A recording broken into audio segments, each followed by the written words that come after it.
केते उत्साहित अछन बहुत उत्साहित अच्छी आली शह शह लोक आसिक मो सहित नामांकन पत्र दाखल करने शोभा आसिले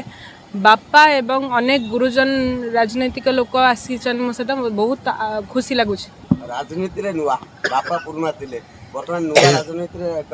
पड़िया रे आपण आज शक्ति प्रदर्शन करिवे आ लड़ाई करिवे आपण को सामने रे जे रहिचंदी से मध्य पुरुना केमिति लड़िवे आ को स्ट्रैटेजी नै लड़िवे देखो जी मो सामने अच्छा पुराना सी भी दिन नुआ थे आज 24 वर्ष पूर्वे 30 वर्ष बयस राजनीति आरंभ करते मुझे 28 वर्ष आरंभ कर समस्त दिन नुआ था आगू पुराना हमें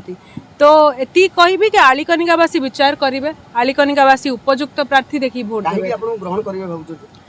कहीं मत ग्रहण करेंगे कारण मुझे झी मु आगु डाक्तरी सेवा देछि आज राजनीति को सेवा पाई आसी मोर उद्देश्य नुह बाली पानी मद बिक्री करी कोटिपति हवा मु गोटे डाक्तर लोक सेवा हूँ मोर उद्देश्य तेणु आलिकनिकावासी झील को निश्चय ग्रहण करेंगे।